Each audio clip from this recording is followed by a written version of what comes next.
Hello and you're welcome to WASCAL Channel. We are here in Ouagadougou, Burkina Faso, in the spirit of WASCAL Science Symposium. And for this week, we are spending the time here to talk about science, talk about climate change and renewable energy. And today I am very delighted to have here with us the head of renewable energy and green hydrogen, the person of Dr. Korgo Bruno. And he's here at WAS and he's going to interact with us. You're welcome, Dr. Bruno. Thank you, Mr. Okay. Nikome. All right, so we're talking about science, climate change, renewable energy. Can you talk to us a bit about renewable energy and what it's got to do with WASCAL Science Symposium? Very good. Our organization, WASCAL, is targeting as main mission to combat climate change and all the related implications that are linked with the issue of climate change. And it's also known the energy use, production use, transportation around the world, and all the processes related to the use of energy accounts for something like 80% of the global greenhouse gas emission. Looking at this situation, and when we want to combat climate change, it's normal that you make energy, renewable energy development, one of your priority. That's why WASCAL has now done this thematic, created this thematic of renewable energy and green hydrogen development in order to target efficiently the issue of climate change by reducing significantly the greenhouse gas emission using renewable energy technologies that are less polluting solutions and also protecting environment while providing sustainable development to our countries. That's the meaning of having renewable energy as one of our top priorities at WASCAL. Coming at this symposium to talk about climate change, to talk about processes, to talk about socio-economic transformation of our communities, our society, to talk about resilience, to talk about adaptation. We cannot do that without having in heart this important topic of renewable energy.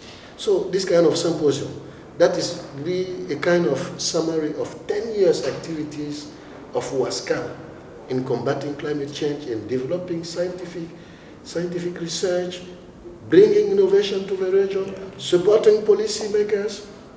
We cannot do that without putting an emphasis on this renewable energy that we are hardly working to develop and support the countries across the region.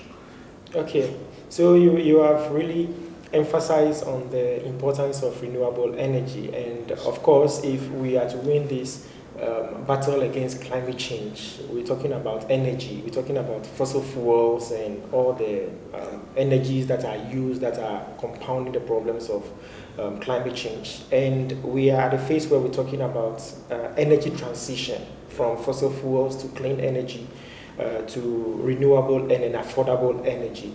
As the head of and the technical person with regard to renewable energy at WASCAL, what are some of the success stories or the milestones that you have chalked over the past within the West African sub-region?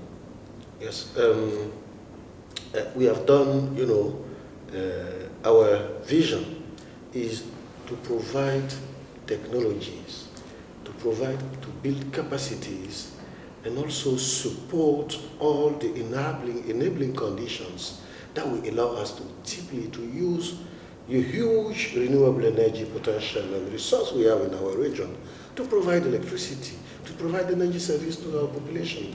Let me take an example.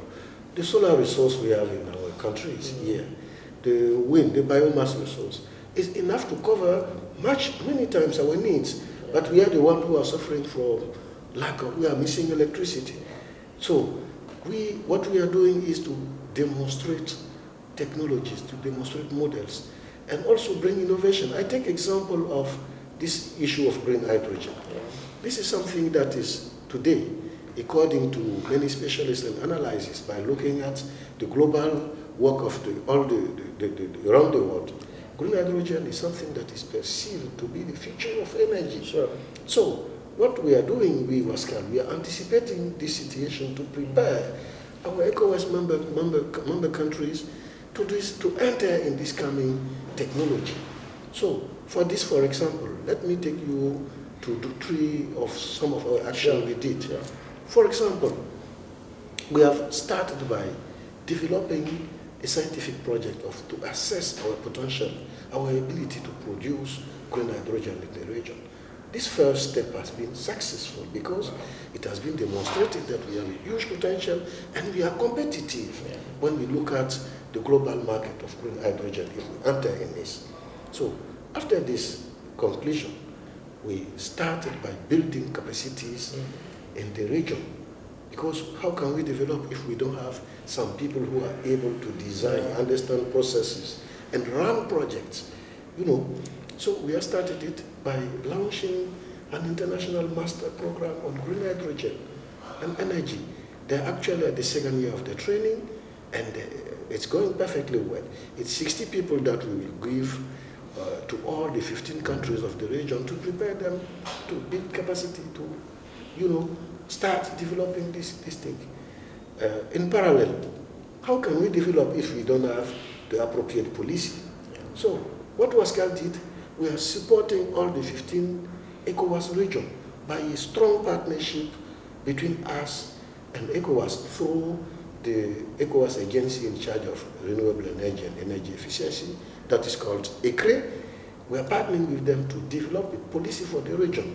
Actually, we have made progress, and the policy is going well. Hopefully, we hope it to be adopted in December, but we were not perfectly ready. But hopefully, by coming June, ECOWAS region, thanks to WASCAL, will have its own green hydrogen policy. Okay.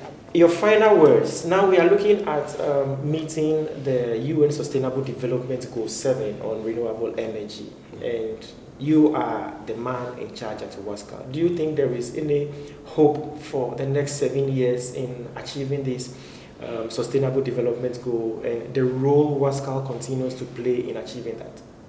Yes. All of our countries have agreed to these different goals of the sustainable development, but we have to be honest. We recognize that we haven't got the appropriate rhythm to properly all of our countries reach our goals. So, of course, we will have made some progress, but what WASCAL is doing now is to catalyze this progress, to give more speed to this progress, so that even if we aren't able to reach totally 100% the different goals of this sustainable development, that we should reach, a level that is satisfying for us. So that's why WASCAL is actively interacting with countries, decision makers, organizations of the region, even, ministers, head of states. All these people are some people we are doing sensitization, we are working, we are supporting in order to move fast. Yes, to be, the much closer possible of the goals by the 7 coming years, 2030. And we have hope that by looking at the understanding, by looking at the excellent quality of collaboration we are having with, of course, our regional bodies, organization, and also the countries, we are very hopeful that we will do significant progress. Thank you very much, Dr. Korgo, for having you on WASCAL Channel. Thank you very much, viewers. Keep watching WASCAL Channel. Bye-bye.